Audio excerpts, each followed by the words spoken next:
Alright, I'm back. We're playing Nier Replicant.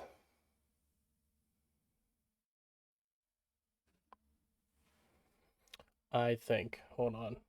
It's gonna boot me back out. I'm gonna put this screen up. I should have known better. My Xbox One is so goddamn slow. It was needed. Okay. Yep, there we go. Please try again. Boop-a-doo.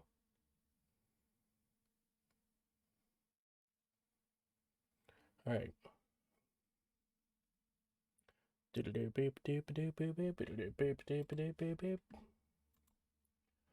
I don't know how long I'm gonna stream this for, because my wrist is hurting me still. Unfortunately.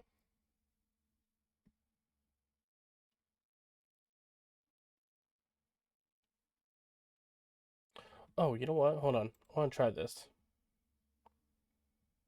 Do that one. Oh shit. Hold on. I have to be on this screen.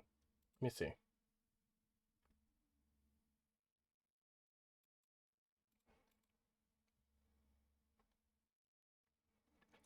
Huh. What the? Get them! Okay. That worked. Do you want a fishy? Do you want a fishy? Okay. Alright. Those are working. I don't know why they didn't work the other night. Weird. Okay. Oh god, that is so bright. Alright. Near Replicant. Playthrough B. First time playing it. So. Uh. Fuck. Do I go with continue or new game? Continue, I think, right?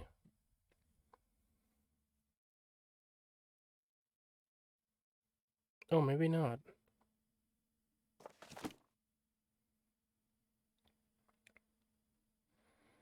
Oh, man, this is what I get.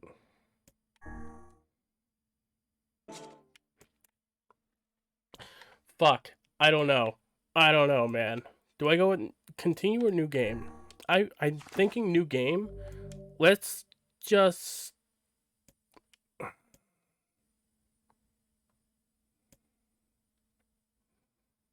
last time I played this was in August. Really?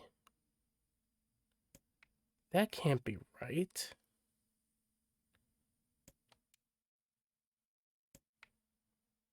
August 27th?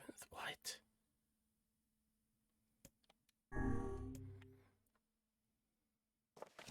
Oh my god, this is terrible. I am so sorry.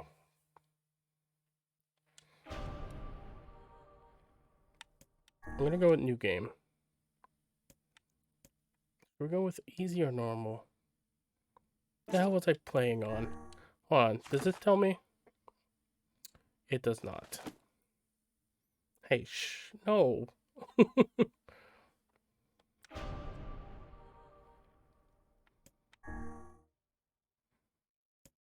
um,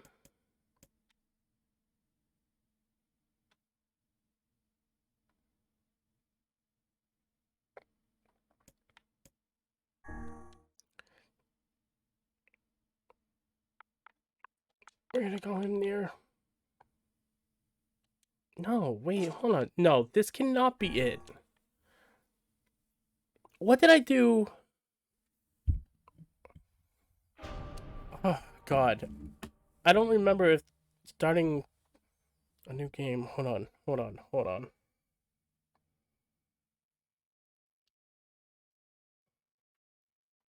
No, I know that. No worries. Okay, so new game near replicant.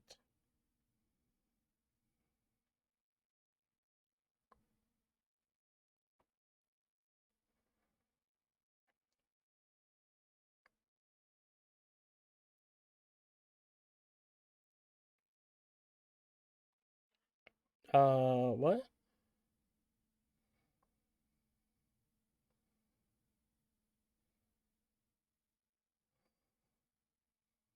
Hold on.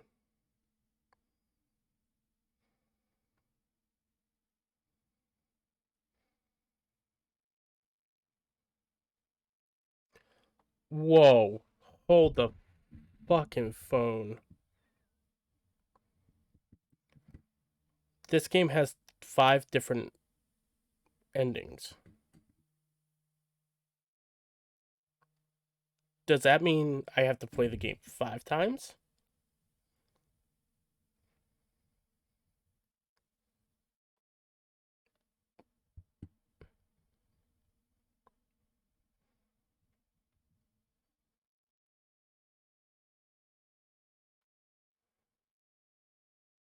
This is so boring, and I am so sorry.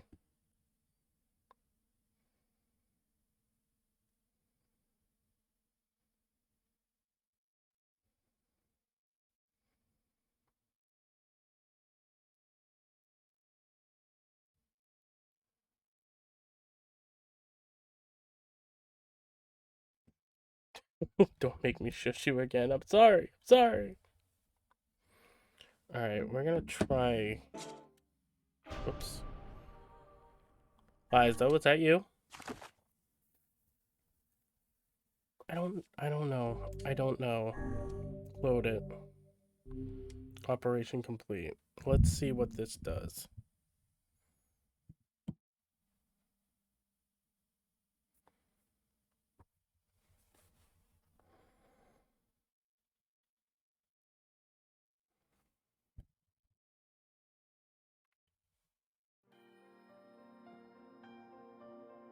Whenever I interacted with Kaine, I was reminded about something from my past.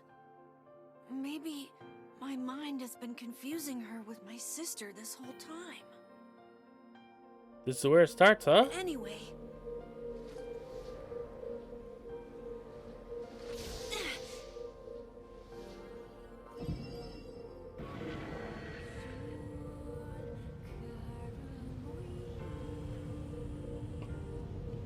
You know, I was thinking July 27th when, in all actuality, I was thinking fucking August. I was thinking 7 was August for some reason. The sound of rain filled the village. The steep cliffs that surrounded the area magnified sound, causing even the slightest drizzle rattle, or to rattle like a thunderstorm. Thin wisp of smoke streamed from huts as the villagers huddled in their homes and waited out the rain. A single child, however, had braved the downpour. It was now wandering slowly toward the wooden, hawk-shaped weather vane at the center of town. The wanderer reached the vane, which had existed for as long as any could remember, and stared. The child's face was simultaneously delicate and fierce. Let me take my glasses off. Okay. Like a teacup that had survived a shipwreck. Those traits combined with pale white skin to give the face an almost sexless quality. If the beak turns east, I go home. If it stays west, then The child blinked. Rain slowly dripped down the young one's short hair and began its long descent to the ground. Come on. Come on! The child felt a slight breeze and watched as the vein slowly creaked to life. Spinning this way and that way for a moment, it finally settled, with the beak pointing firmly towards the east. East? Really? Before the vein could move again, a jagged rock came spinning and tumbling through the air, striking home against the child's head. The force of the blow dropped the child to the ground. The force of the blow dropped the child to the ground as a hail of stones began to fall all around. Oh no, they found me. A heartbreaking smile crept across the child's face as the stones continued their assault. Through the rain, the sound of multiple footsteps grew louder before a voice rang out. Yoo-hoo! Kaine! The voice belonged to Demo, worst of all the bullies in the Eyrie. I think that's how it's pronounced. I can't remember. It's been so long. As Kaine struggled to stand, a final stone came skittering through the mud and bounced against her foot. Blood oozed from the cut above her eye and blurred her vision. But she could make out the shapes of Demo and his usual gang of idiots.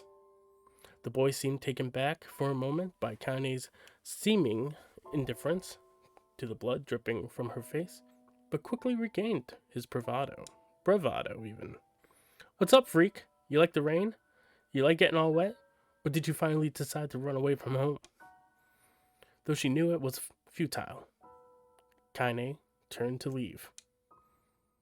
Before she could get more than a few steps, the other children scrambled to surround her, cruelty burning in their eyes. Kaine knew those were not the only eyes on her. The tormentor's parents watched from the safety of their homes. She was attuned to the sensation. It was one she had experienced many times before. I did not expect to read all this for the beginning of the second playthrough. So, like the title says, it's a blind playthrough. So, while some villagers simply turned a blind eye to the actions of their children, many encouraged it openly. In a society ruled by superstition and fear, Kaine was something to be hated, and if possible, destroyed. I didn't say you could leave, freak. Demo's words chewed at her like a worm through an apple. Worm. Oh, worm. He can't hurt me, she lied to herself. Be strong. Be brave. He can't hurt me. He can't hurt me. He can't hurt. Oh, look! The little freak is gonna cry. What's wrong? Are you sad that everyone hates you and wants you dead? Jesus Christ, what is up with this opening? Kaine prayed for the rain to flood down and carry her away from the world that seemed to have no place for her. But if there were gods, they chose to ignore her. As Demo crept ever closer, the clouds began to thin and the rain slowed. Got dark quick. It really did. I am so sorry. Even the weather hates me. I'm useless. A failure. I feel you, girl. Sorry. These fucking games bring out so much emotion from me. I wish Demo's rock had taken my head off. Jesus. Hey, I'm sorry. I'm sorry. Don't make me fight you. Slipstitch. Last time I played this, I broke down crying. Like, hard.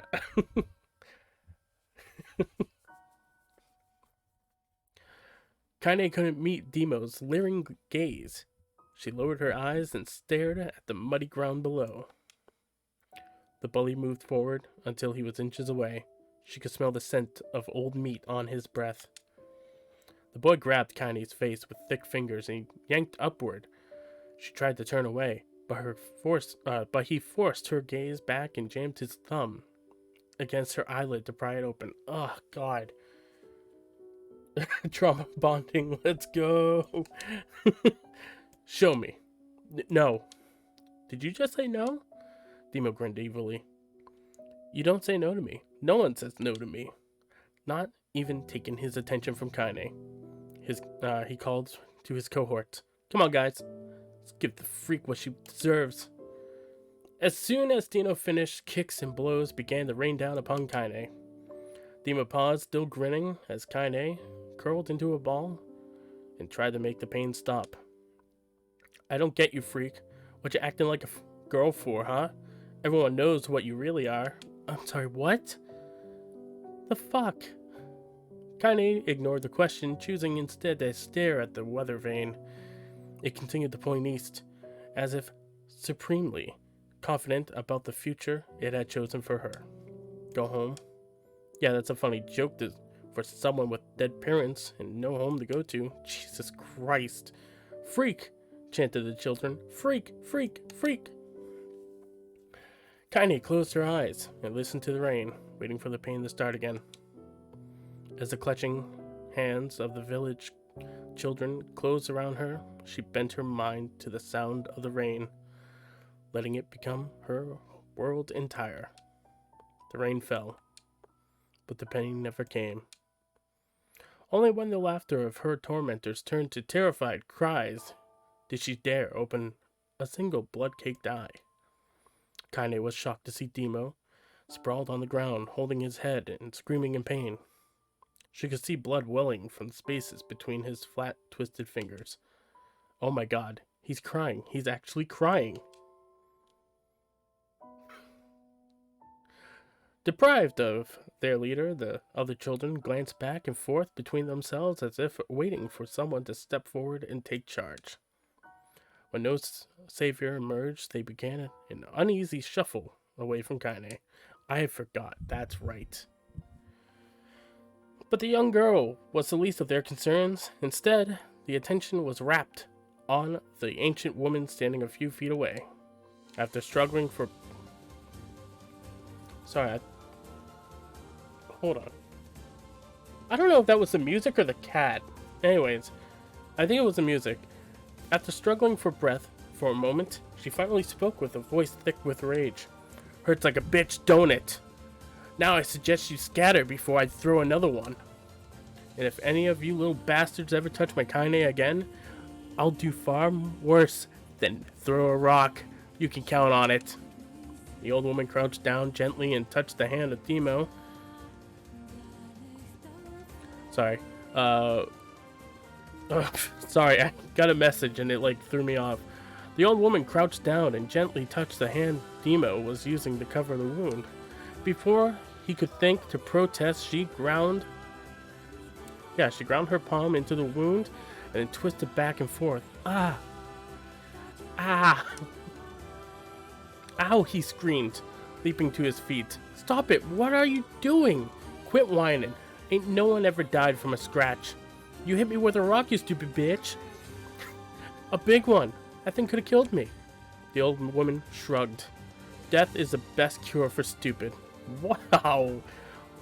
Demo's face twisted with rage and at her words, locking his eyes on Kaine. He took a step backwards and spat on the ground. Get out! Leave this village! No one wants you here! Either of you!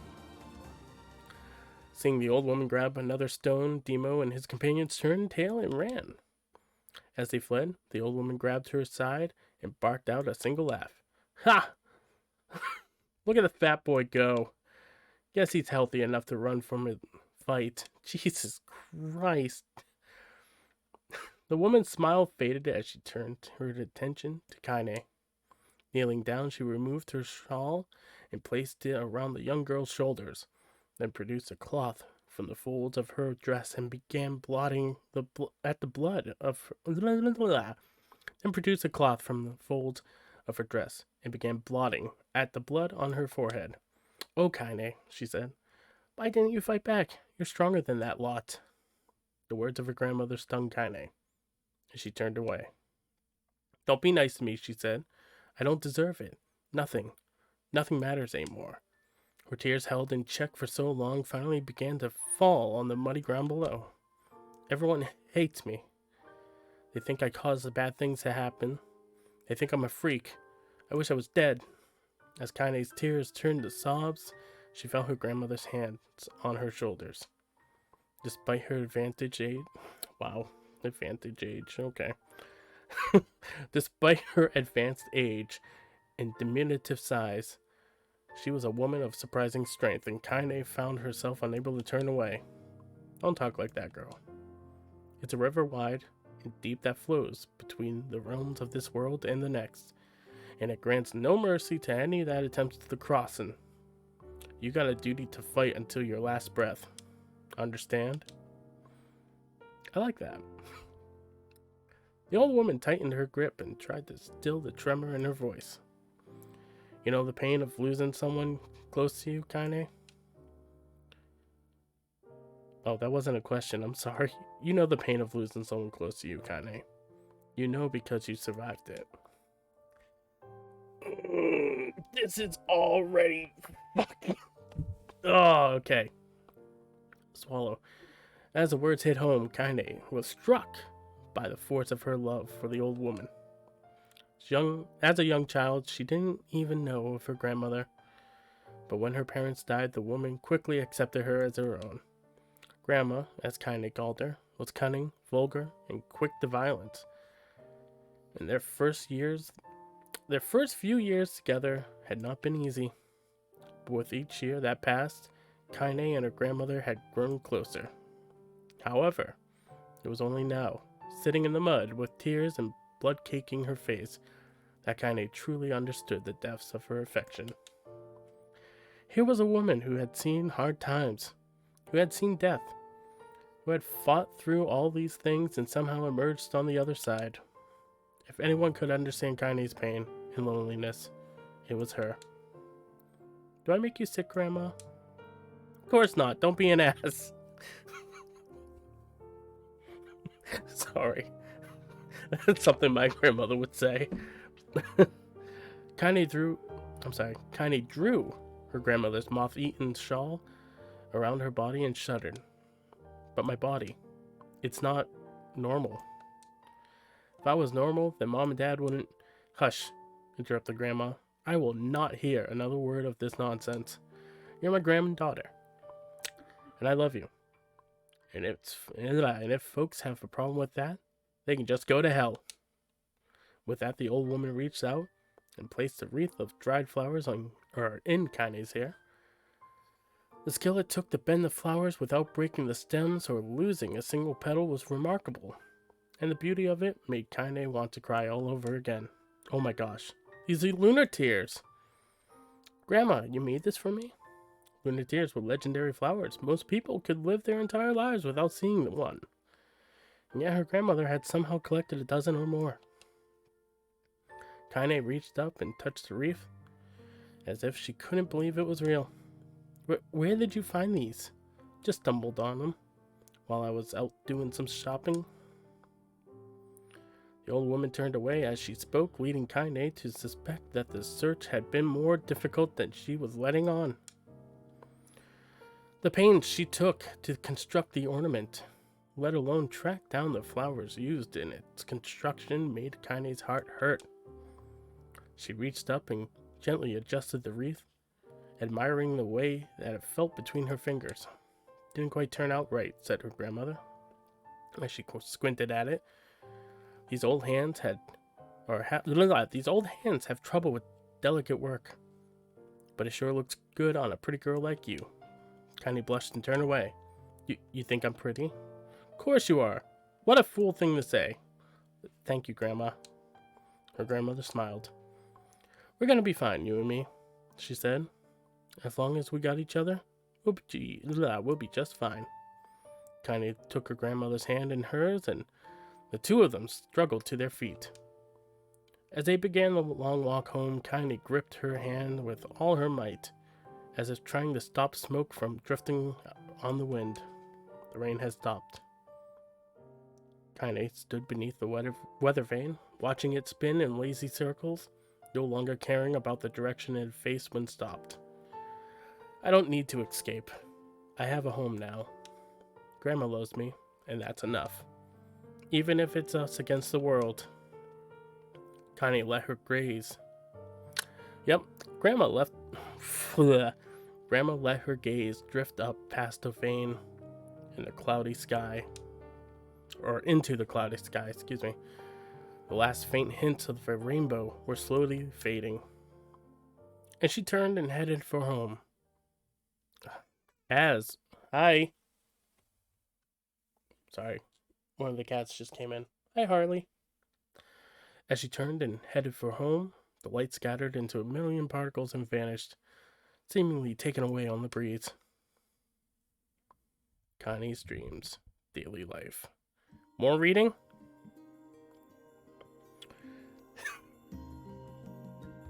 God damn it. In the distance, Kaine heard the steady sounds of an axe striking wood. The noise had a purposeful quality to it, as if she was hearing a master woodsman go about his work. The firewood being produced, however, was as far from a work of art as could be. Pieces of every shape and size were being flung about a barren yard with wild abandon. Excuse me. Anyone trying to stack such wood would probably die of frustration before the job was through. Stupid piece of shit axe.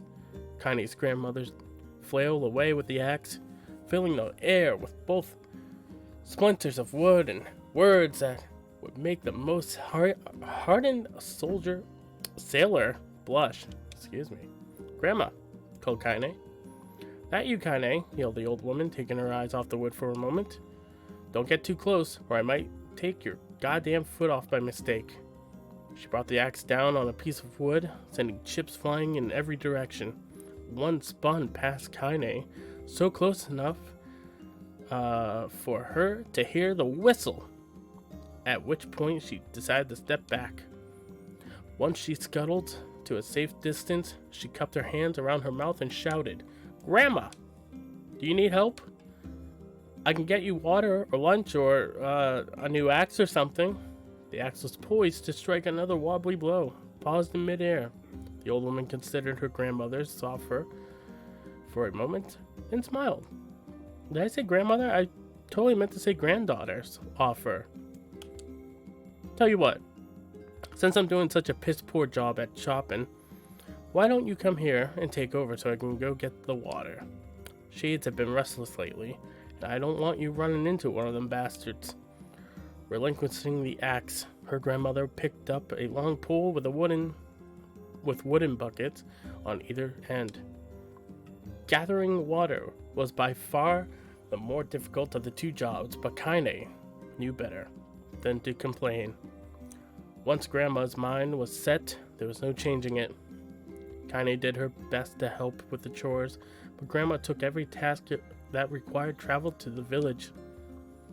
Though she had a long list of plausible excuses, Kaine knew the real reason. Excuse me. She didn't want her granddaughter to be taunted and harassed by the villagers. Once Kaine moved in, Grandma decided to take up residence a good distance from the Eyrie. Still don't think that's how it's pronounced, but might be Eyrie. Out of sight and out of mind seemed to be the best policy when it came to the villagers and her granddaughter. And then rare were the days when any but the two of them could be found on a rocky acre of land they called home. Kaine enjoyed the solitude, but harbored a secret resentment that her grandmother was forced to spend the golden years in such a place. So that's why she hangs out at the edge of town instead of going with you. Got it. Makes sense now. After watching her grandmother leave, Kaine turned her attention to the task at hand. She never chopped wood before in her life, and soon discovered why the old man hated the chore.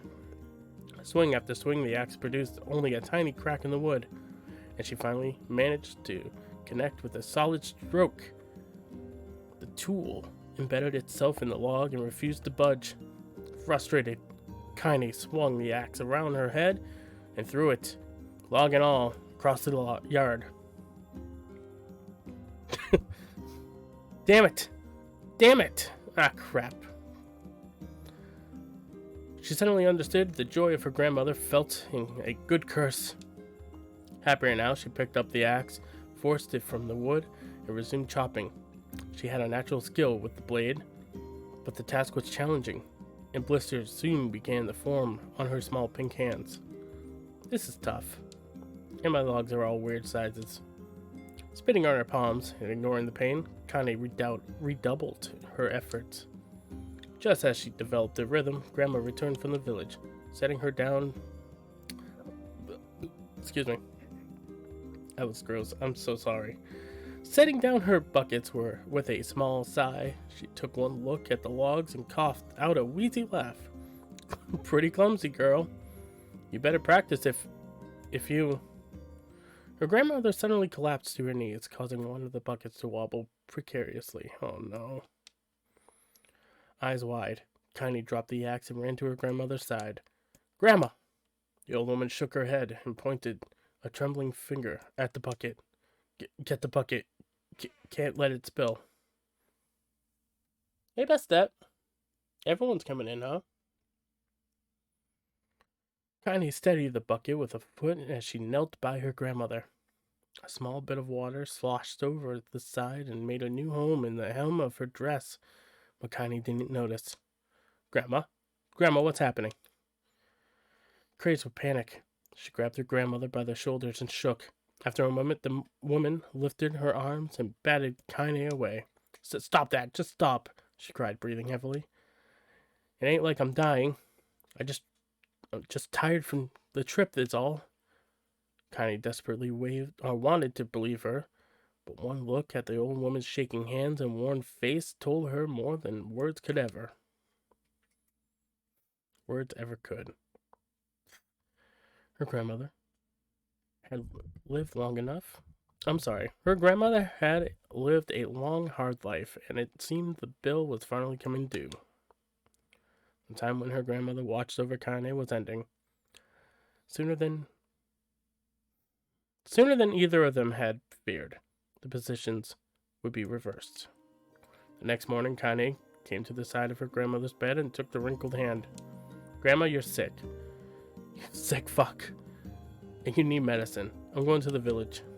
The old woman shook her head and tried to rise, but Kaine pushed her down gently. It's all right, she said. I'll be fine.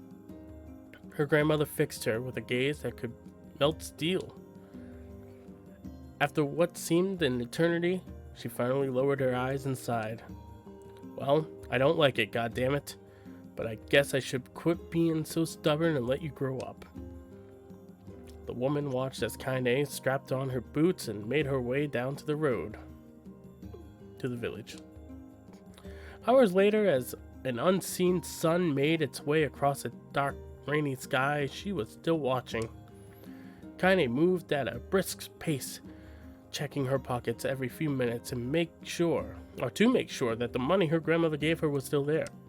Every noise caused her to spin on her heels, making sure she wasn't being stalked by a shade or worse, Demo and his gang. But she encountered neither tormentors nor shades, and Kaine finally found herself at the entrance to the village. The few adults she could see glanced sideways at her, then muttered to each other behind raised hands before slinking away into the shadows. Her heart racing, Kaine took a series of rapid, shallow breaths and tried to calm herself. I have to prove myself. I have to help Grandma. I have to be strong. She chanted those words to herself over and over as she slowly made her way. Finally, her eyes settled on a rotund older woman who was angrily waving her arms in the air and telling anyone who would listen exactly what she thought of Kaine's presence. Hey lady, said Kaine, with a bravado she did not feel. Where's the apothecary?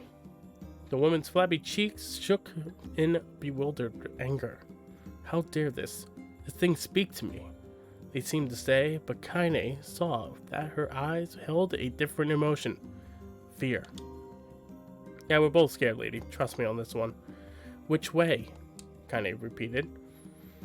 The woman pointed at a small building to her right before hitching up her dress and stumbling off into the other direction. Kaine cringed, expecting a stone to come flying from the assembled crowd, but none came. Her mind was filled with a strange sense of pride as she made her way to the apothecary. But the new emotion had little time to take root, for as soon as she opened the door, she noticed a familiar customer at the counter. It was Demo. He'd clearly been sent here on the same kind of family errand, because his gang of followers was nowhere to be found. Oh my god, he sputtered. What are you doing here, freak? The insult was delivered without force, and Kaine happily ignored it. Stretching on tippy toes to see over the counter, she asked the shopkeeper for the medication. Ha, barked Demo. That old bitch finally keel over? Go to hell, Demo. The boy's eyes grew so wide that they seemed ready to fall out of his head. But before he could let fly a comeback, or worse, a punch, the apothecary told them to knock it off before he kicked them out of the store. Demo slunk out of the shop, cursing Kaine under his breath. Once he was gone, she allowed herself to breathe once more, taking a brief tour of the shop while the owner prepared her medication. Countless tiny bottles filled the cramped store, each with a label written in some indecipherable language. An ocean of aromas assaulted her nose, creating a scent that was exotic, but not altogether unpleasant. Seeing such a variety of supplies gave Kaine a sense of peace. Surely, in a world so vast, there would be a place that she could call home. On the far wall behind the counter rested a portrait of a stunning young girl. The picture had once contained bright, vibrant colors, but time had worked its cruel magic, and they were beginning to fade. The beauty of the work, however, remained undiminished. You like that picture? Kaine turned to find the apothecary with a small vial of medicine in his hand. His eyes were gentle but sad, and they seemed to stare through her and into nothing as he spoke. That's my daughter. I sketched it when she was just a little girl. She's been dead for a long time now. Kaine didn't know how to respond. She just stared at the portrait and tried to come up with the right words. Pictures are wonderful things, continued the shopkeeper. They let the ones closest to you live on forever. Hell yeah, they do. He shook his head slightly, then looked down at Kaine and smiled, handing her the medicine. He reached into his sizable bag. Wow, what? Where the fuck did I get bag? Handing her the medicine, he reached into his sizable green apron and produced a handful of old wax crayons. You should have these. There's no one left that I wish to draw. Oh, damn. Kaine took the instinctive step back, causing the shopkeeper's face to darken. Yes, I've heard the rumors about you, he said. It's a small village, and word travels quickly. Between you and me, I'm not sure which of them to believe, but I also don't think they matter much. I know your grandmother, Kaylee, and I think the way that she was driven out of this town is just deplorable. Grandma's name is Kaylee? Thought Kaine? Suddenly? She was still mulling this new fact over in her mind as she reached out and gently took the crayons from the apothecary's hands. Your grandmother is an old friend of mine, he said to Kaine. He said that Kaine scooted away yet again. And I owe her much. I wager she would like it if you drew a picture of her. Yes, I think she would like that very much. Kaine murmured a quiet agreement, but inside her heart was bursting. Never before had a villager treated her with anything but complete contempt. It was a tiny, almost imperceptible step. Sorry, I felt like I said it wrong. But it was a step nonetheless. And with enough tiny steps, she might one day discover the rest of the world. When Kaine returned home, she found her grandmother asleep in her bed. Her feet were blackened and raw, and even bleeding a bit in places. Jesus. Leading Kaine to think that she had been pacing around the room until exhaustion finally caught up with her. She placed the medicine by her grandmother's pillow and turned to leave, but found the old woman's hand clasped around her arm. Back already, are you? Asked the grandmother with a yawn. Come here, let me have a look at you. Grandma sat up and examined Kaine from head to toe. Finally satisfied with that nothing terrible had befallen her grandchild, she leaned back and allowed herself to relax. Well, how was it? Those bastards give you any trouble? It was kind of fun, said Kaine with a small smile. No, seriously, it was. No, I'm not joking. Anyway, fun, eh? Asked her grandmother in a voice which implied she believed anything but. Uh-huh. So, anytime you need me to run an errand, just let me know. As she spoke, Kaine removed the crayons from her pocket. After a brief explanation of the source, she informed her grandmother that she was going to sketch her portrait. A portrait of me? Ridiculous. No one wants to stare at a wrinkled old crone. But Grandma, it'll make you live forever. Horse shit! Just said her grandmother, throwing back the sheet from her bed. Living forever would just piss me off. Put those crayons away and help with dinner. But Kaine would not relent, and in the end, Grandma found herself leaning against the wall of their house as if posing for a master artist. Kaine took up the crayons, eyed her subject carefully, and set to work. Just as the grandmother was about to nod off, Kaine finished the piece. After staring at it for a bit, she released it from her grip and then let it slowly drift to the floor. It's terrible. It doesn't look like you at all. I'm sorry, Grandma. I thought these crayons would, make drawing easy or something. They forgot a quotation mark. The old woman's eyes narrowed at her granddaughter's disappointment. Let me be the judge of that, she said, ignoring the pain in the back, reaching for the paper. The sketch could have been a person's face.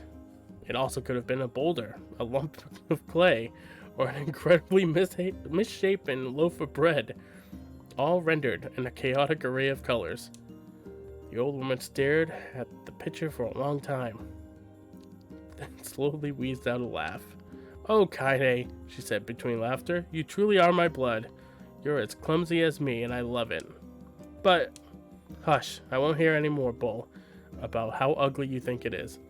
It came from the heart, and I'll always treasure it. Oh, man. True to her word, the old woman gave the picture a place to honor above the kitchen table.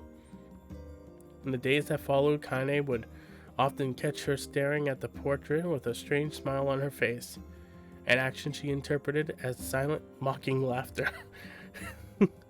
A week later, Kaine could stand it no longer and asked her grandmother to take the artwork down. Posh, said the old woman. I'll take this down when they roll me in my shroud. She pondered this for a bit, then turned to Kaine and dropped to one knee. Listen to me, girl. Seeing this picture makes me happy in a way I've never felt before, and it makes me want to go on. So that someday you can feel the same happiness. Oh man. It was a moment that burned itself in Kaine's memory. A perfect blend of pride and love and joy that came together to form a lifelong resemblance. I have been streaming this game for just over 43 minutes and it's been nothing but reading. I am sorry.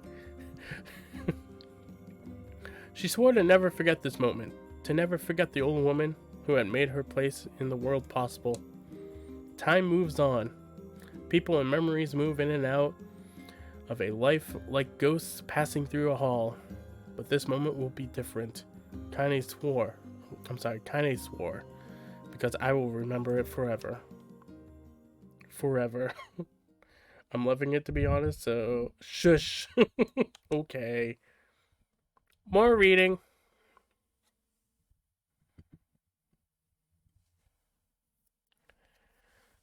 One sec.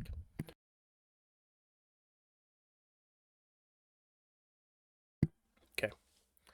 Kaine listened to the sound of crackling firewood and stared at the black object on her plate. She had been pushing it around the wooden disc for a good 10 minutes, ignoring the bemused stare on her grandmother.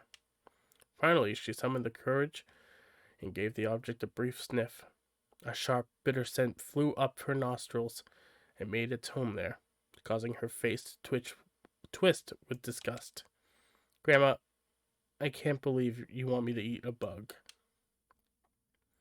The old woman threw some more wood under the cooking pot and snorted.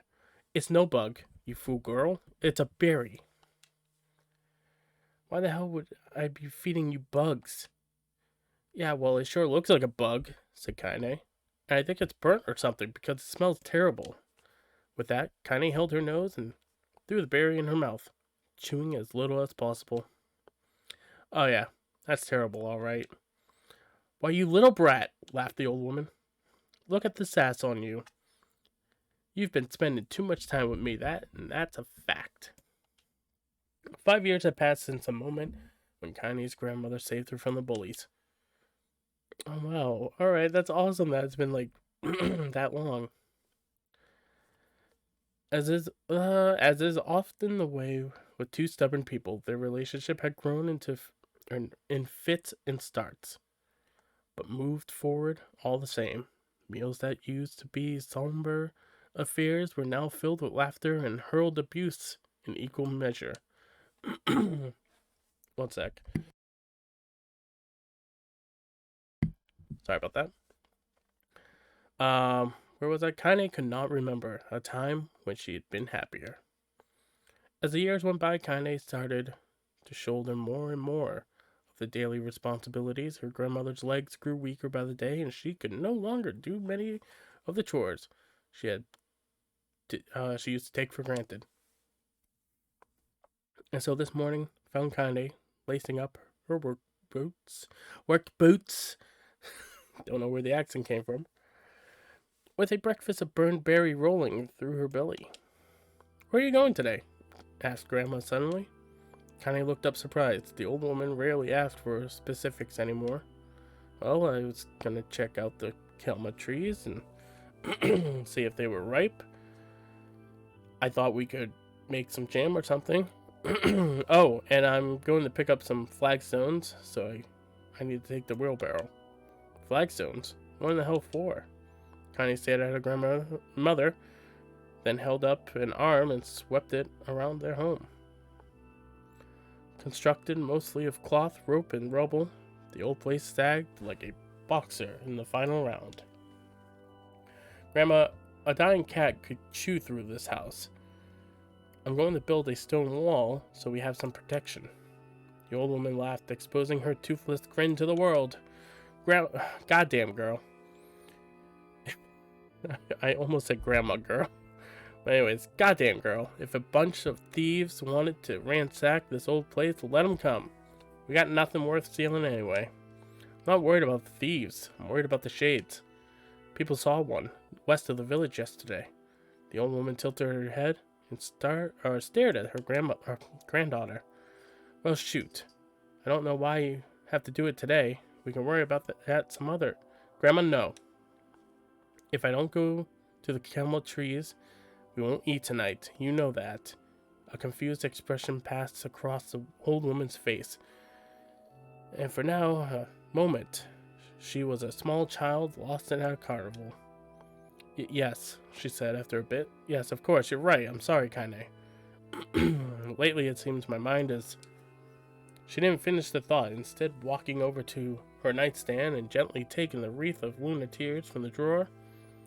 The flower's petals have aged to a brilliant whiteness, and Kane thought it was more beautiful now than the first day she received it.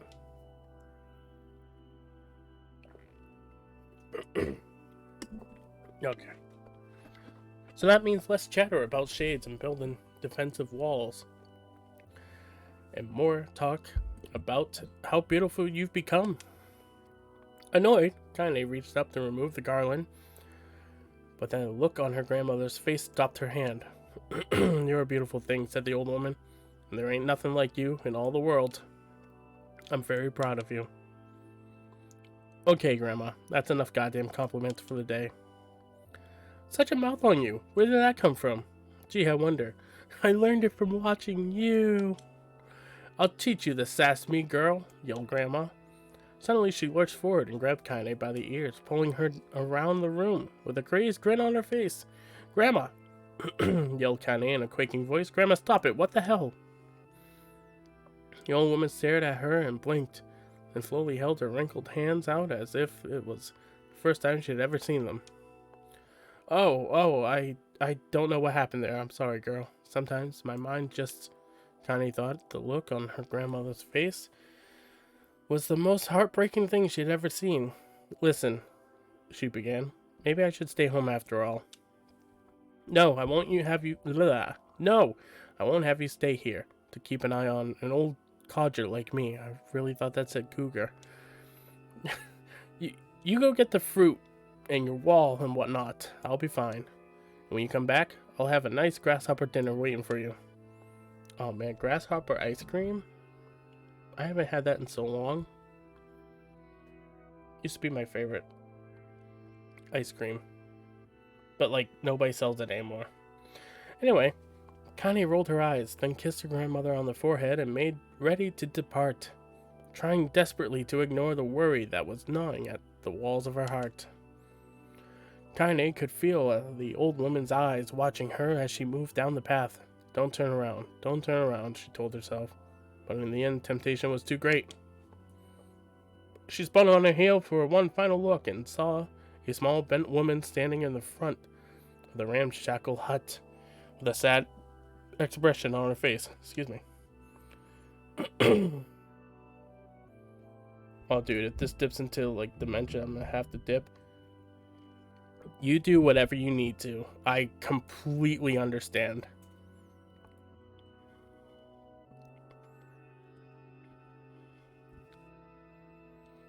God, she looks so old now. Yeah, it's like the wind could reach down and just carry her away.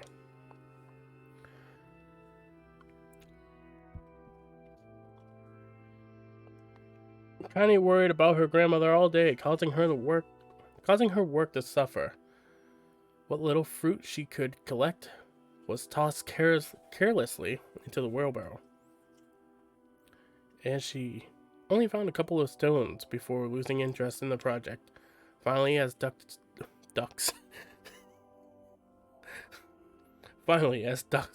approached, she decided to call it a day. They're quacking. Relentless. Finally, as dusk approached, she decided to call it a day. Cursing herself for the lack of focus, Kaine pushed the nearly empty wheelbarrow back down the path. As she crested the final hill, she suddenly froze in place. The wheelbarrow fell from her fingers and collapsed on its side, sending a few pieces of wrinkled brown fruit rolling back down the hill. Her gaze was transfixed by a thick black cloud that was hovered just overhead. Tracing its path with a finger, Kaine suddenly felt her stomach knot in on itself. No! Oh gods, no! Her grandmother's house was ablaze. The fuck is this music? Her grandmother's house was ablaze, the flames licking up, as if trying to touch the sky itself. Grandma! Grandma! Connie ran faster.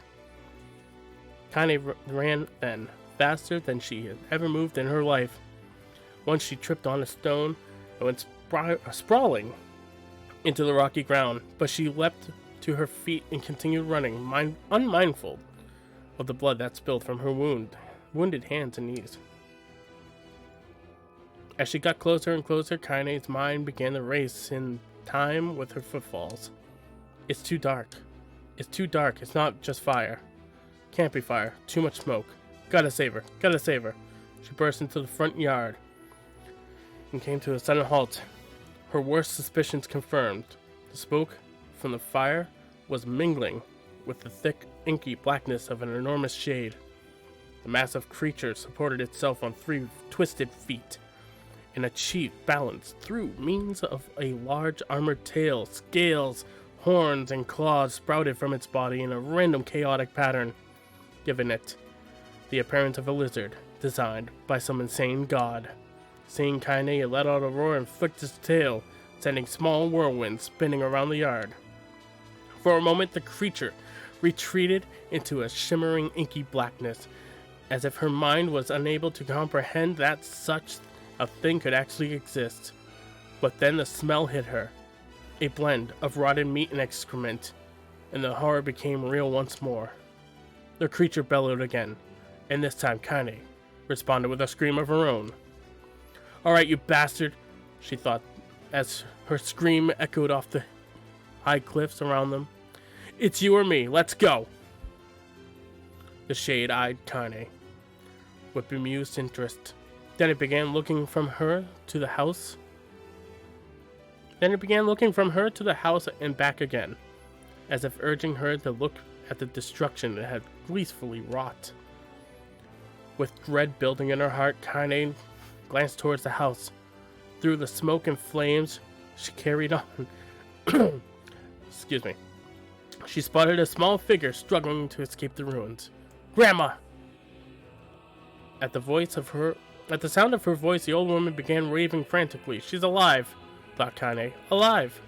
Kane's legs sprang to life as she raced across the yard toward the flaming wreckage of her house.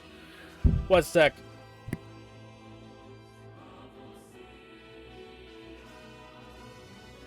Okay, I'm back. Sorry, I can feel like a frog forming in my throat. Before she could advance more than a few steps, the shade opened its mouth and let out a roar powerful enough to uproot trees and send them flying. The blast sent Kane tumbling through the air before smashing her against the rocky earth. Stars danced in front of her eyes as she tried to remember how her legs worked. Get up! Get up! Get up! Get up! Get up! Get up! Get up now! As Kane struggled to her feet, the shade stomped toward the house and pinned her grandmother to the ground with the tip of the claw. The old woman struggled to move the claw from her stomach, but she might as well have been pushing a mountain. She coughed briefly, sending a small spray of blood into the air, then collapsed to the ground, her energy spent. Oh no. Connie lurched to her feet, only to fall back to the earth with a gasp. Her ankles were on fire. One or both of them were surely broken. Ignoring the pain that screamed through her body.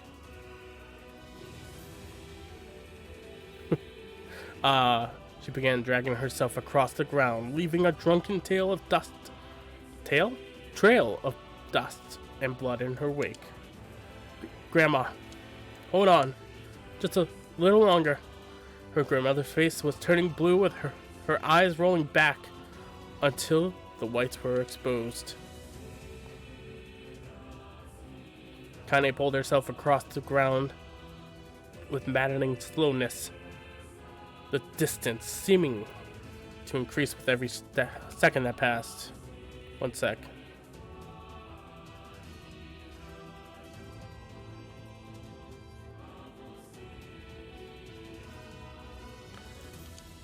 The shade glanced between the two women and flicked out its tongue, its giant mouth turning up at the corners. Short, panting breaths belched from somewhere deep inside its core. Bastard, laughing at us. She had no idea how such a mindless creature could experience emotion. There could be no doubt the shade was taking joy in their suffering. Yeah, I see your plan. The shade moved its claws slightly, allowing Grandma to breathe again. It was clearly keeping her alive, only to snuff her life when Kane was close enough to touch her. I'm gonna kill this bastard. Summoning all her strength, Kane rose to her feet. There was a sickening snap from her right ankle as the foot twisted backward. Oh, God. But she forced it from her mind and began to hobble on towards the monster. Pulling a small knife from the pouch at her waist, she leapt on foot. She leapt on the foot that pinned her grandmother and plunged the weapon deep. Give her back! She screamed. Give her back to me! It was like stabbing a rock. After a few swipes, the knife broke at the hilt. Sorry. With a dull snap. The shade panted laughter. The shade panted laughter again, then raised its tail and sent it rushing through the air toward the young girl that was latched to its foot. Kane never had a chance. The tail struck her square in the chest and sent her crashing into the burning wreckage of the home. As she lay on the ground, with blood pouring from multiple wounds, a small, weak voice spoke up. Kane. Kane's vision blurred, but she forced herself to focus on the sound. Finally, her eyes cleared enough to make out her grandmother's hands, reaching out to her through the smoke. Grandma? Kane, you gotta run. You can't. Best this one. Kane grabbed the hand and held on with all her strength. Grandma, come on. We have to go. The old woman coughed loudly. One of her hands, slick with blood, slipped from Kaine's grasp and thumped to the ground below. Grandma, no, no! I said run, goddammit. You have to live. You have to get through. The thought would stay forever unfinished. Before she could say another word, the shade's clawed foot descended, smashing through the remains of the roof and down upon the shattered figure of the old woman. Blood oozed from the gaps in the creature's toes as the terrible, putrid smell assaulted Kaine's nose once again. She stared at the foot, dumbfounded, convinced that what she was seeing could not possibly be real.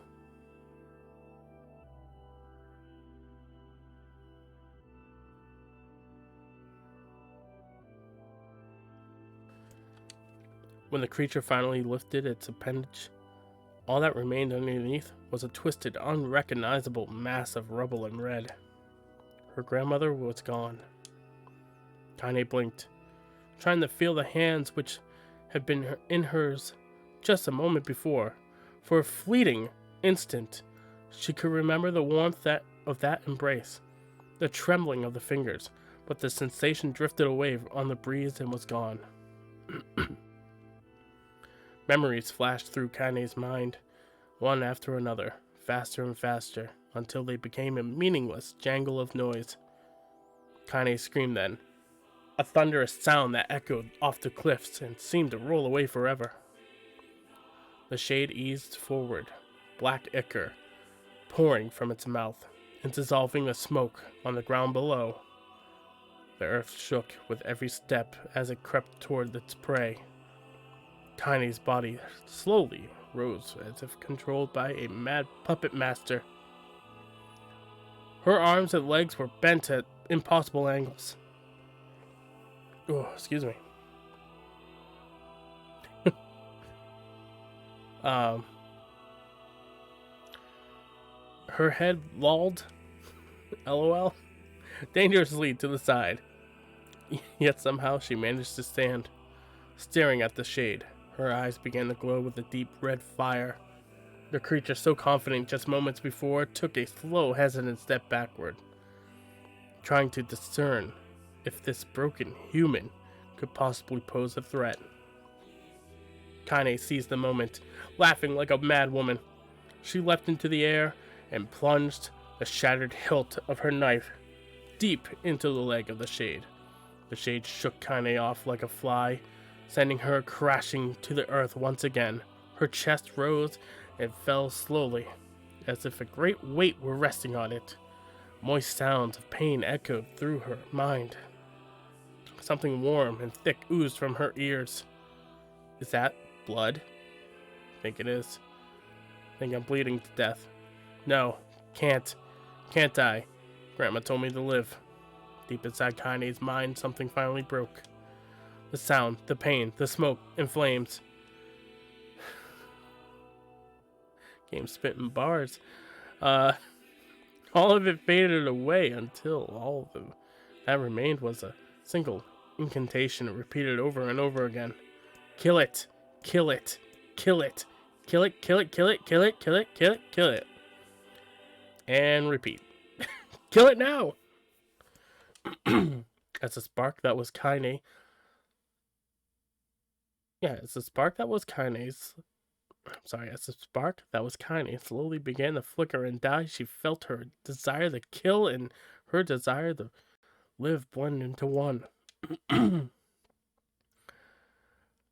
distinct. Wow, let me try that again. The distance between heartbeats grew longer and longer and longer.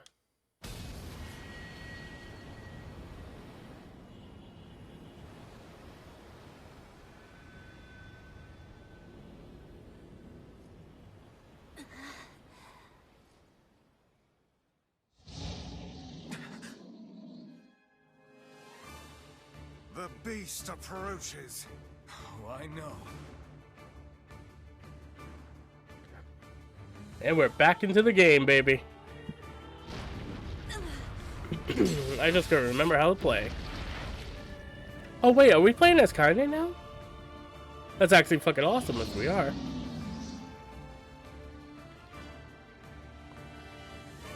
Nope.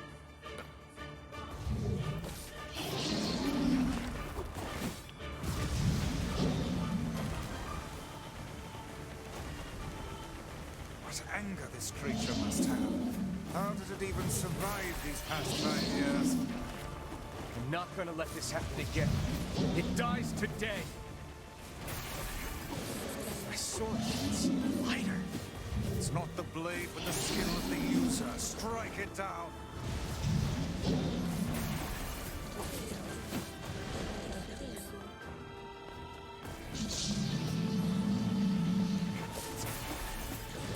Woo!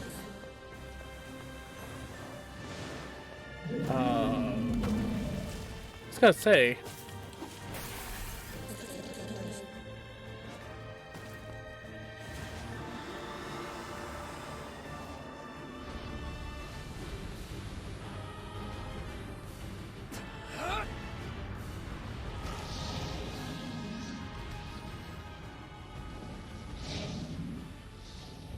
Feels good to actually play this again.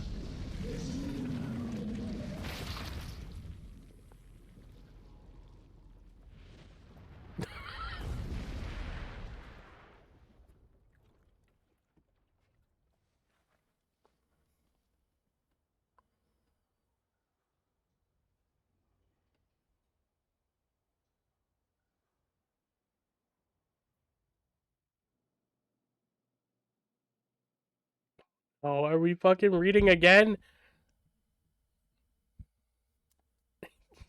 God damn it. Let me get some water. Oh my god, I wasn't expecting so much reading.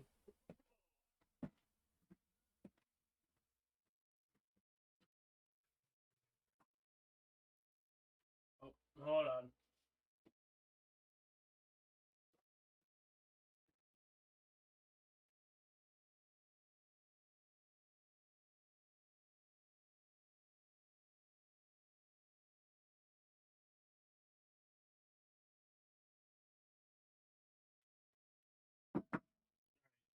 So, the cats need water, so I'm gonna mute so Twitch doesn't think I'm doing something else.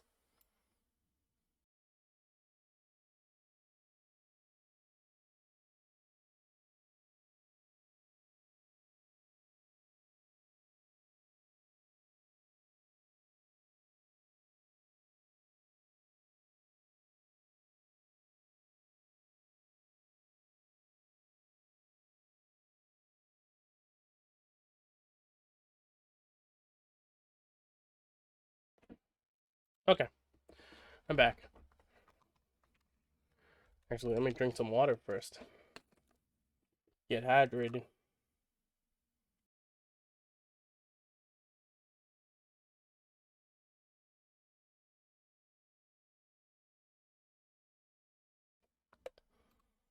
All right.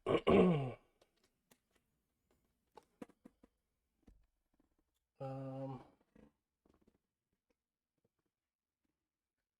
Okay. Gently, weakly, softly.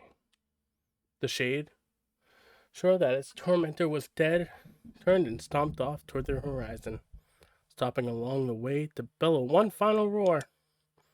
Couldn't kill it. Shamed beyond imagining, Kaine tried to turn her head to the side, but only succeeded in coughing up a huge gout of blood. It was getting difficult to see, and only after a moment of fierce concentration did she realize that her left eye was gone. Laughing to herself, she turned her remaining eye to the ruins of ruins of her home and noticed a ragged stump of arm resting a few feet away. Yeah, that's mine, she thought with a mad giggle. This is gonna make clapping a real bitch. Ha! Cried a sudden voice from the depths of her mind. Finally gonna die, are we? Well, you had it coming. Go to hell, Demo, she thought as the unseen assailant. Go to hell before I pluck out your eyes and feed them to the dog. The voice of her childhood terror evaporated into smoke, only to be replaced by another, more recent voice. Hold still, said the apothecary, materializing from the ruins like a ghost. I want to draw you. That way you can live forever. No, stop. Don't want to live forever. Want to die right here. No, that ain't the lyrics. Bless you. I see, he said quietly. Well, if that's what you want. The spectral shopkeeper fluttered in and out of existence for a moment, then produced a piece of paper that Anne sketched quickly. After a few seconds, he turned the page to Kaine and smiled. Since you rejected my offer, I decided to draw someone else. It was a picture of her grandmother, real as life. Kaine opened her mouth to thank the old man, but stopped as the picture began to blacken in the middle. Before she could say anything, dozens of multi-legged insects began to swarm across the image, tearing at it with sharpened pincers. Stop, no! Sorry, no, you're fine, honey. Sorry, as soon as I said that, Liza jumped up. Don't hurt that picture. Kaine reached out with her remaining arm and waved futilely at the air. Hold on, let me move everything for you. To her surprise, the insects fell off the picture into the ground below, where they vanished into tiny black tendrils of smoke. Relieved even. Kaine turned her good eye back to the picture, only to open her mouth in a silent scream. The sketch now showed her grandmother as she truly was, a smashed, unrecognizable lump of nothing. The apothecary smiled, then broke into a jolly dance. See that? He cried. He danced his jig. It's perfect now. She looks just like you. Ha-cha-cha-cha. Ha-cha-cha-cha-cha. I don't know why I read that as I did. I look like that? Oh God, I'm gonna die. I'm gonna die. Drowning in despair, Kaine laid her head back in the mud and smoke of her ruined house and waited for the end to come. But fuck, I did not mean to hit that twice. Sorry about that. Ain't you got a wish, sunshine? Ain't you got a wish, sunshine? The voice was vulgar and fierce at the same time, and insanity. As if insanity had somehow found a way to take form. Kaine wanted to scream as the voice crawled under her skin, but the lungs refused to work. You know, a wish? Like a prayer or something? Why don't you get on your knees and start praying to heaven? Please, invisible man in the sky, save me! Save me! Ka-ha-ha-ha-ha! Kaine finally resorted to shouting at the voice in her mind. I don't make wishes. They don't come true for me. I'm accursed. A freak. I shouldn't be left to die. I should be left to die. The other voice boomed in her ears. Wahahaha. Oh God, you are the best. Kaine glanced down and saw a black shiny substance oozing from her legs. She tried to brush it away, but her remaining arm would no longer respond. The substance slowly crept around her feet, and she began moving up toward the rest of her body. Is this death? Is this what it's like? Or is my mind just losing itself? She could feel the slime oozing upward, feeling the hot, searing pain it left in its wake. Whatever else might be happening, she was still alive. And this was real. This is real, kitty. You're getting so much love right now. Come on, said the voice. Let it go. Let it go. Something, ice and snow. Kaine tried to ignore the voice and concentrate on the pain, but the newcomer would have none of it. Don't ignore me, sunshine. You're ready to give up, ready to die. So why not let me have it?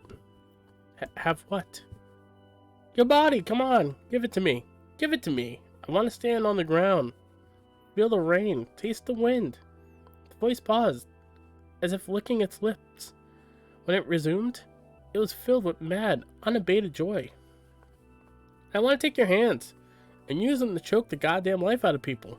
I want to tear out their throats and bathe in their blood just like before. In response, Kaine shifted her head and vomited. The warmth of it crept down the front and mingled with the pain of the encroaching black ooze. Are you a shade? Yeah, maybe. What of it? Slime reached her face, crept up past her nose, and slowly oozed into the socket of her missing eye. The moment it touched her brain, Kaine was struck by the most powerful sensation she'd ever felt in her life. It was ecstasy.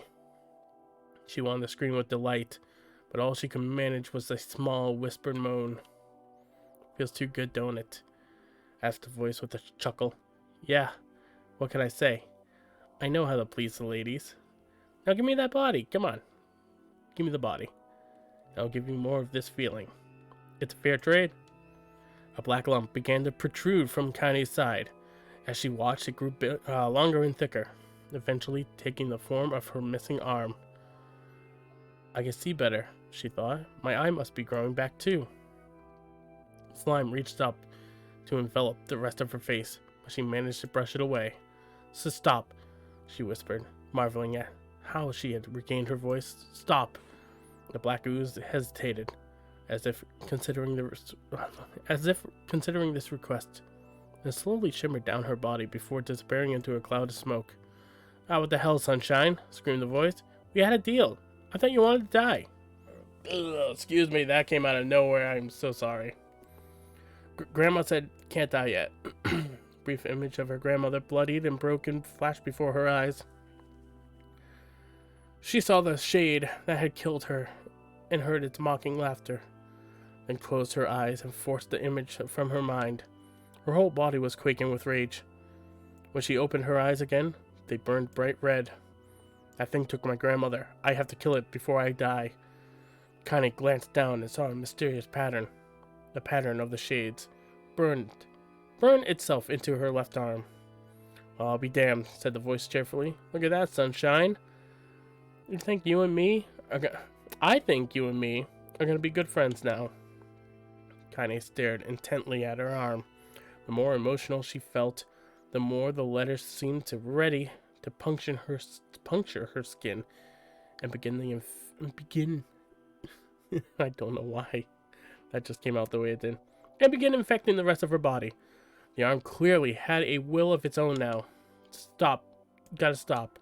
Holding her left arm and her right. Kaine took a deep breath and tried to calm herself. Come on, don't fight it, pleaded the voice. Hate's my favorite dish, and I'm hungry. Let it go. Feel the anger. Burn with the fire of revenge. Thirst for blood. Then go out there and shut up, and get the hell out of my body. Your body? Oh, that's rich, sunshine. Real rich. Look, why don't you just Why don't you just up and die, so I can have this body all for myself? What do you say? I bet those buddies of yours at the Eyrie would love to see you dead. Kaine grabbed a nearby shard of glass and tried to saw off the shade-infected poison of her side. Before she could, her darkened left arm grabbed her right wrist, crushing it. Kaine screamed and dropped the shard, as the sound of bone crunching on bone filled the air. Stupid idiot girl, you're possessed now, sunshine, and there ain't no going back. The voice laughed again, a loud, long wail that seemed to go on for... Sorry, I was making sure Liza wasn't going to hit the button on her way down off the table. A loud, long wail that seemed to go on without end. Possessed? Whispered Kaine. Yeah, possessed. You and me? We got what you might call a timeshare arrangement. Remember how folks used to think you were a freak? Well, wait until they get a load of you now. Connie looked up, tears in her eyes. The sky seemed smaller somehow, darker. Is this because of the shade? Is this how they see the world? So, listen, purred the voice. I know this whole possession thing seems a bit sudden, but it ain't all that bad. There's plenty in it for you, too. I'm a very powerful creature, Sunshine, and now that power belongs to you. You got enemies? People you want to kill? I can make it happen. That little fat kid who kept picking on you. That big old shade that squashed your granny? We'll wrap them up in their own assholes. Alright then. No more abuse for you, Sunshine. No more pain. Wait. Said Kane. You're a shade. Why would you help me kill other shade? What? You think I'm some kind of racist? Some killing snob? I don't give a good goddamn who you murder, honey pants. Honey pants? What the fuck? I just want to drink from the well. Kane considered this as she struggled to her feet, the power of the shade coursing through her.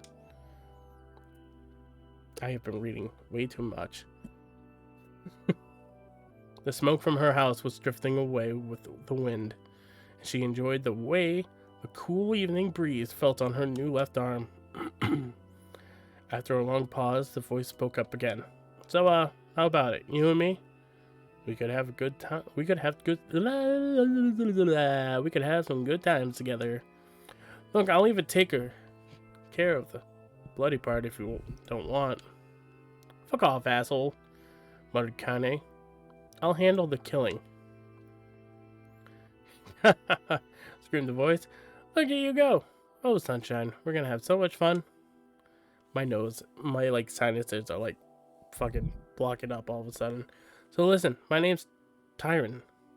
And if you ever need me, I'll just be hanging out in this piece of meat you call a heart. Now go get it. And get to it.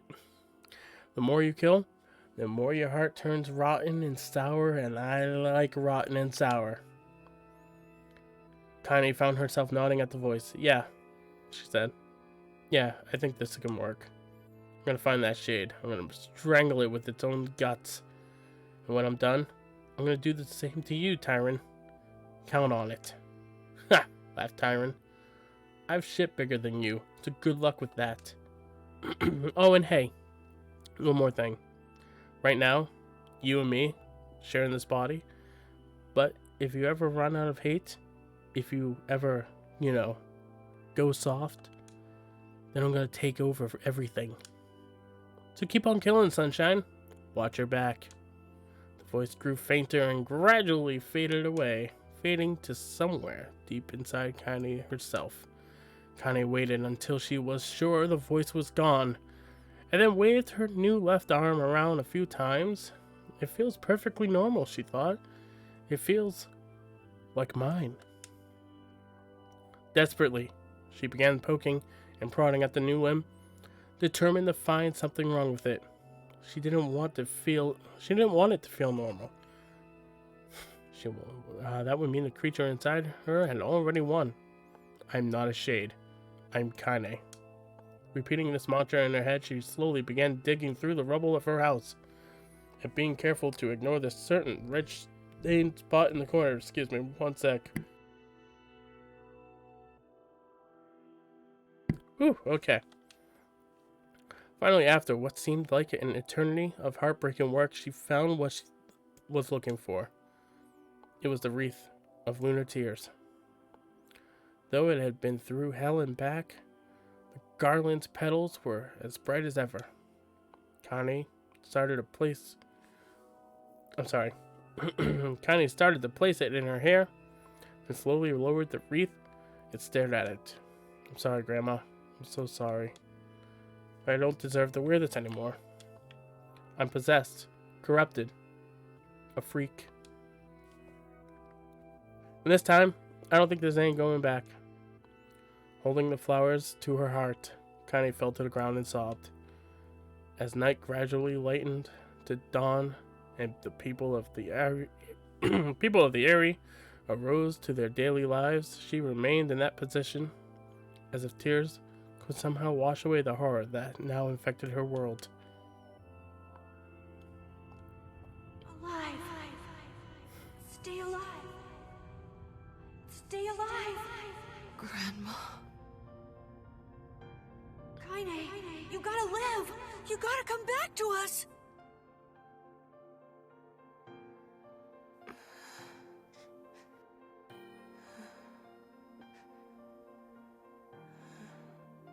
Oh, hey.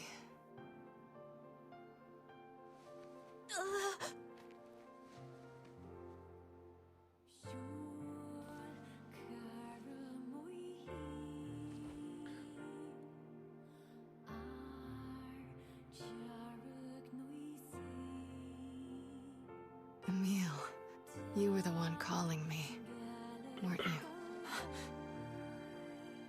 You still recognize me? Of course. I knew you right away. Thank you, Kaine.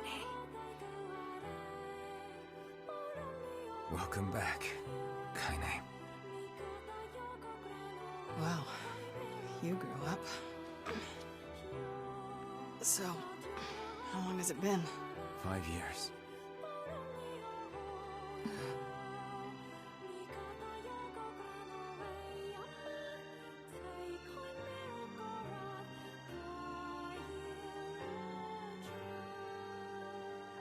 All right. Shit. That's a long time. Oh wait, am I actually playing as her now? Any luck with Yona? We are still no closer to finding her. We need a way to locate the Shadow Lord. By the way, this is for you. Oh, how I've missed Is Vice. that a lunar tear? It's not as good as your grandmother's, but I tried. No, it's great. Thank you.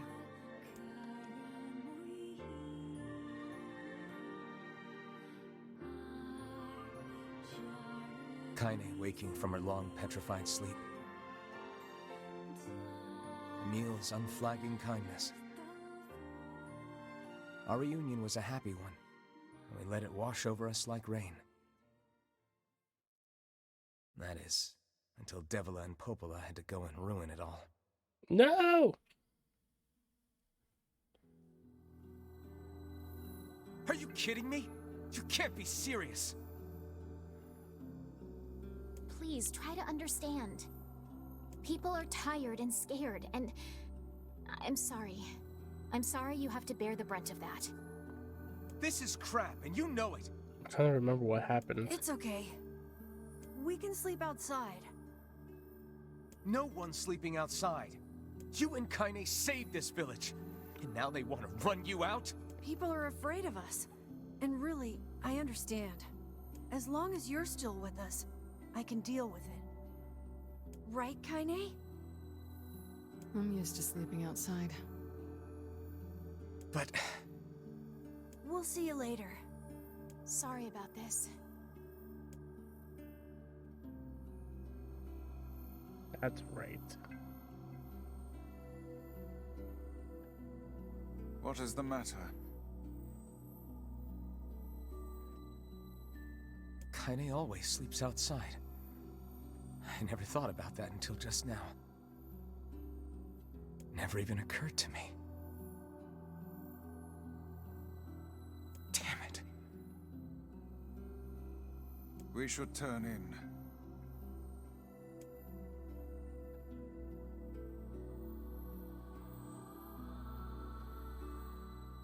I didn't get much sleep that night. For the first time in my life, I hated Devila. For the first time in my life, I doubted Popola. But those feelings are pointless in the end. They said and did what they did for the sake of the village. To protect it from the horror of the Shades.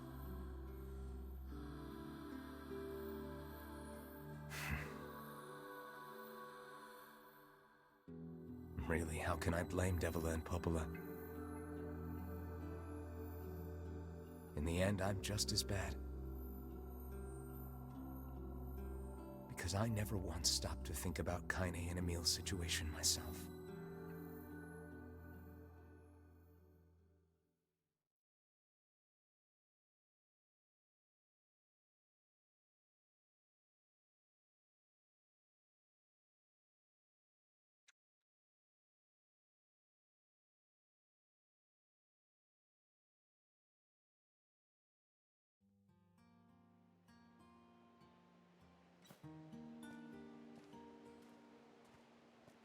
We've gone an hour and 31 minutes. I think I've only played for like 3. I should apologize to Kaine and Emil. But what good would that even do? I got a fire going, Kaine. Wait, is that... Campfires are weird. I'm so happy to get to talk to you again, Kaine. I don't remember this. Yeah, me too. I tried everything I could think of to save you, you know. I polished you with a special cloth. I poured warm water over you. Wait, you poured water on me? Yeah, but it didn't really do much except make you all shiny. Hey, Emil. Liza. Thanks for saving me. Hey, baby. I guess you noticed how I look different now. I'm sorry, Emil. I'm sorry for all of it. Well, I mean, this new form isn't all bad, you know? What's up, kitty? You just want love? That's okay. You know I love you. At least I can look at you when we talk, right? Mwah. Hey, so why don't you tell me something about yourself? I'm not very interesting. Sorry. Come on, I just want to know you better. Please? Fine. This all happened when I was a kid. Before the whole shade possession thing. My body is... different. And when the villagers found out about it, they started treating me like a freak. I don't want to know how, because the shade thing I was thinking was what they were referring to. But one person I guess we'll find grandmother, out eventually. accepted me just as I was. So no spoilers if you know, please. No matter how bad things got, she gave me the strength to keep going. She's really special to you, huh? Yeah. I've heard that there is a reason why she wears the outfit she does, so... Oh, hey! That gives me an idea. But again, no spoilers, Since we cured please. your petrification, we should start looking for a way to cure your possession in my body. I know we can do it if we all work together. Yeah! Heck, it'll probably be super easy. Let me guess. More warm water? Okay, can we just forget I told you about that?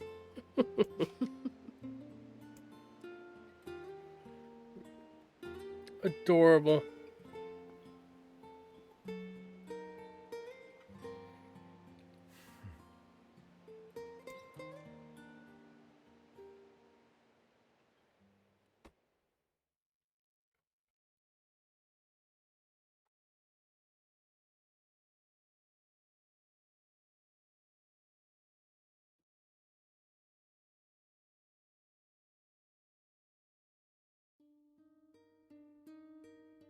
Sleep well? Sure. And yet your red eyes tell a different tale. Don't be so hard on yourself, lad. I need to go see Devila and Popola. Very well. Okay. Still playing as the main character. Anything up here? No.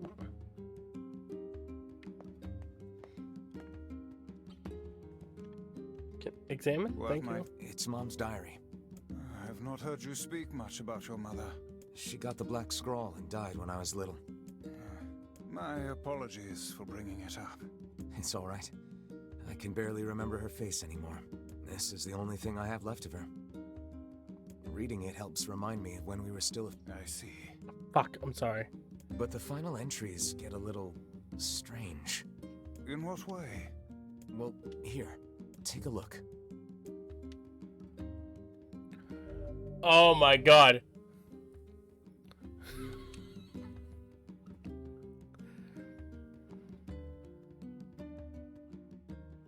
Say there. Can you not hear me? I can hear you. What the fuck? Whoa, what is this? Why are you standing about like a slack-jawed ninny? Sorry. Felt like I was dreaming or something. What? Sleeping on one's feet is quite the talent indeed. Come now, there's the door. Right. Let's go.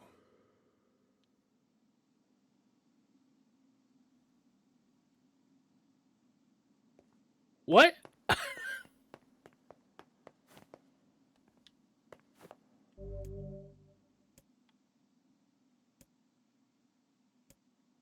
the battle is over.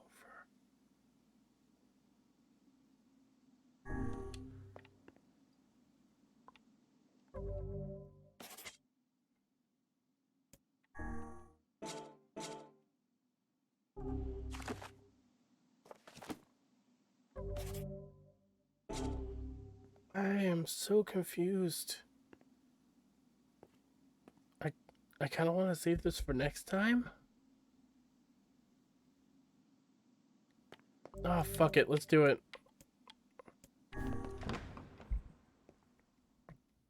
Maybe it will be quick.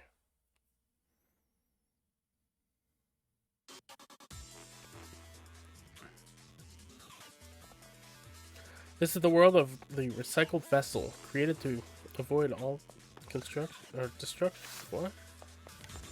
Am I supposed to go down?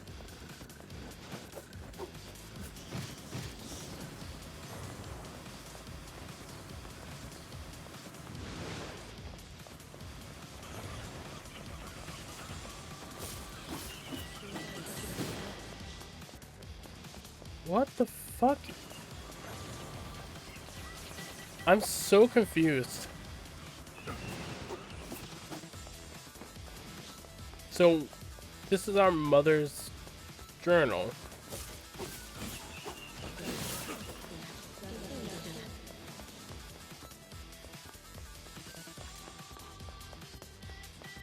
I like the music.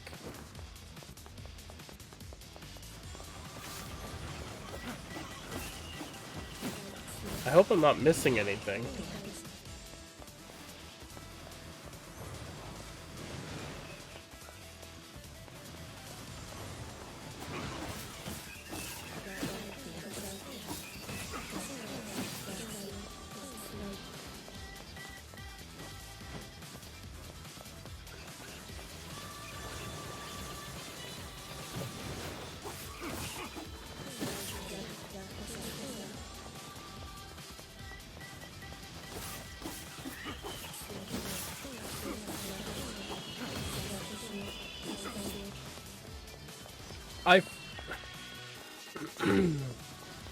All I can think about is a Heartless.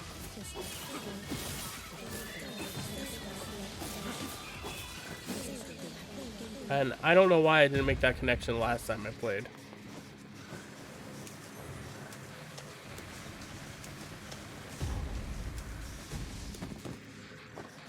Oh, how do I dodge? There's a way to dodge, and I don't remember how it is. Okay. It's right trigger.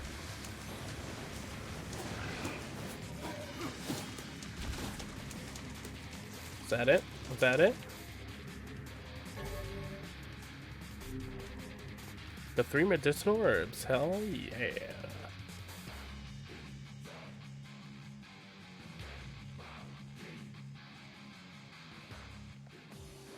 The Black Scrawl. A lost destiny. A white book. A false truth. Whoa, whoa, whoa. Okay. I turned to do something else for a quick second.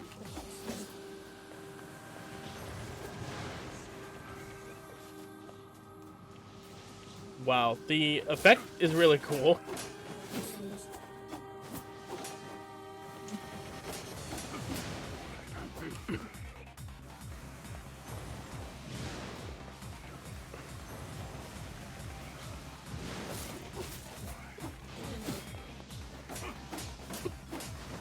I have the hiccups like crazy all of a sudden.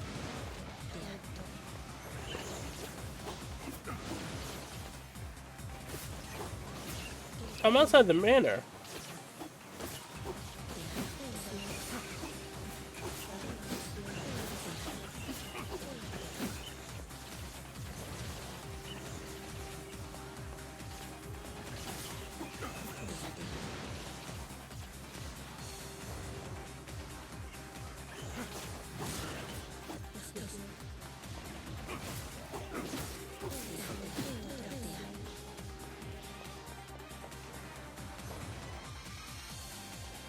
Okay, that's it.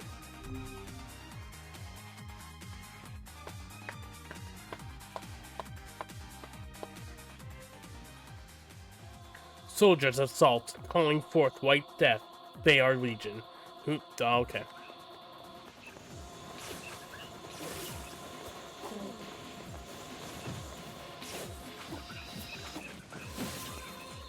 I should walk on. What the hell?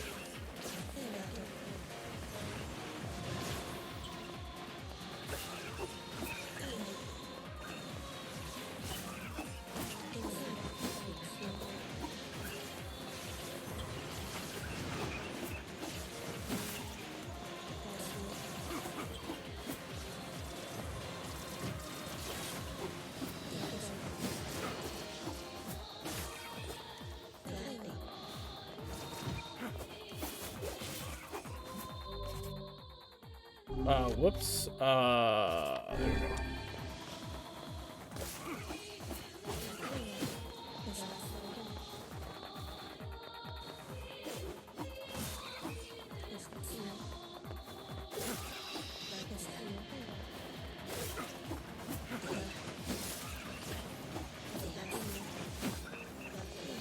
Wee. Fuck, I just remembered I never... Oh, I forgot to change the, input back, the audio. So if it's, a couple seconds behind, I'm sorry.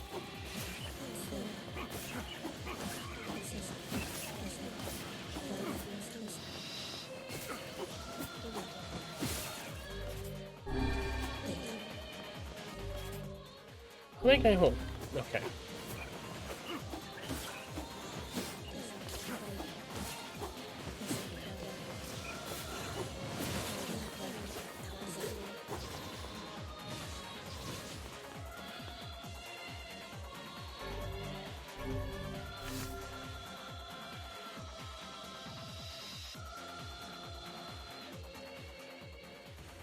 The dragon's corpse brought death to the world, delivering onto the power of magic.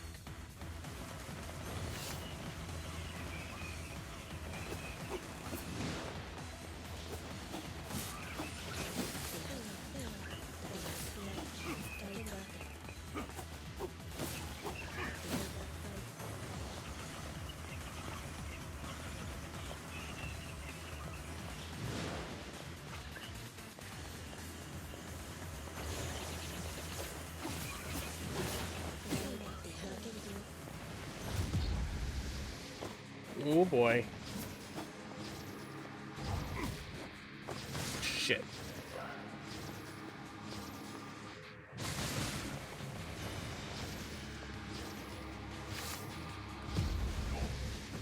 Shit.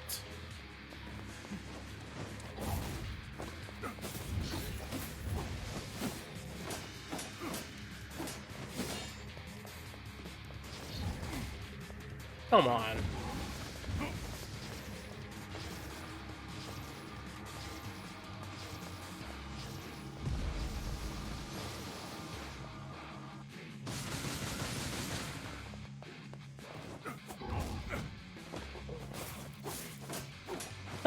doing damage to me, which is nice.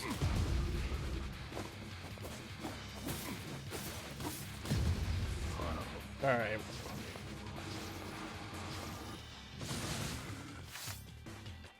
There we go.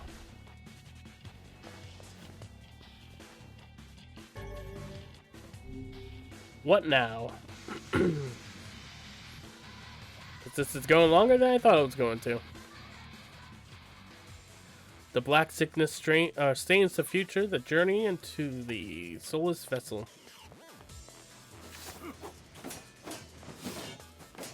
Oh, we got knights.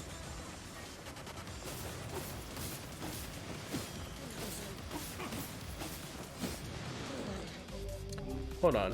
What?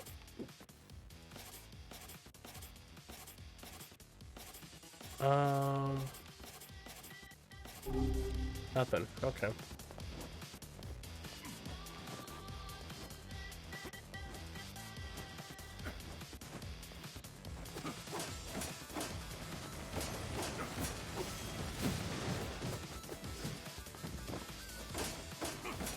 I remember what these guys are. Okay. Oh, fuck.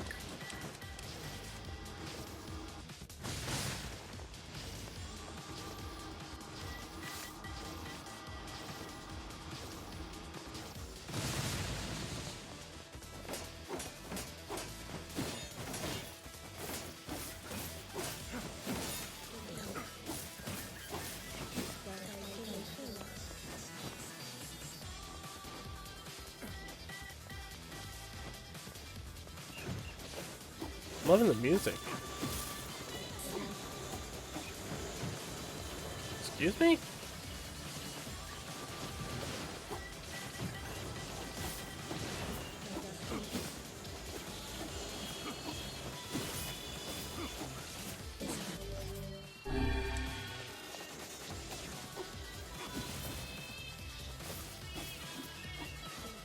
Boop, and boop, and boop, whoop.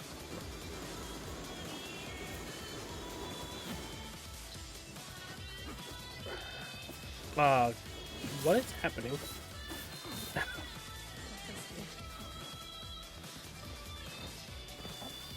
Shit.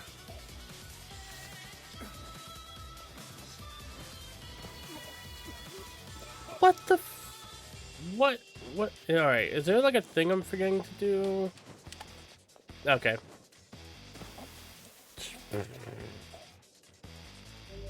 So let's heal.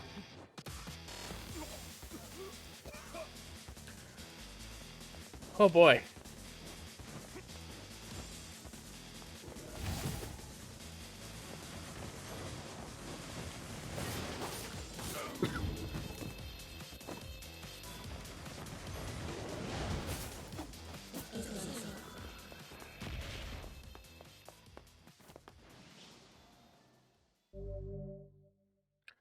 Obtain the Kabuki outfit. Is that what that was?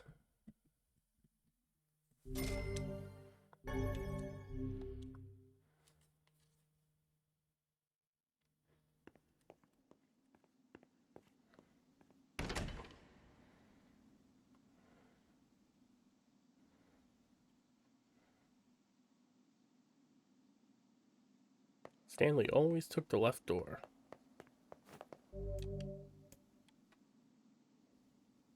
Oh. What the fuck door did I just go through? Oh no, I don't want to do this. Okay, there we go. That was interesting.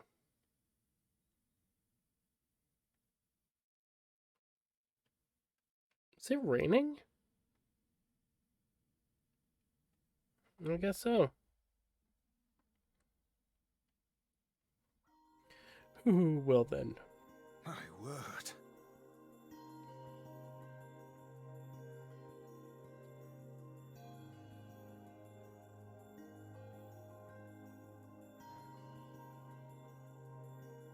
Something wrong? I feel as if I've just awoken from a most unpleasant dream. I know what you mean. That happens to me whenever I read it. Alright.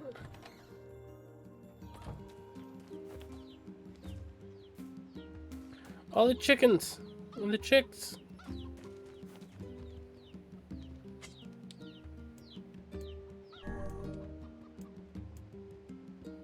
Oh yeah, it looks dead, so I never got the grip of farming in this game.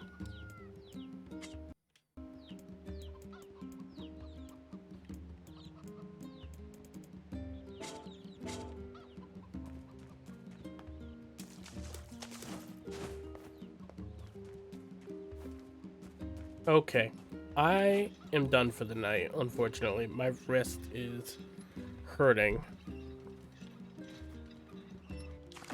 Because I believe your boy is, or has arthritis, to be honest with you. Which sucks, but that's what happens when you get older. So, alright. Thank you so much for watching, everyone. I love you all. I'll see you all next time. I don't know what we'll play next time. Might play some more Nier. Might play Elden Ring again. It's been a while. I don't know. All depends on how I feel and how my wrist is feeling. That's the other thing.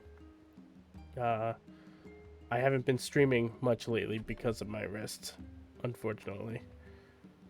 But, yeah. Alright. I will see you all next time. Thanks for watching. Bye-bye.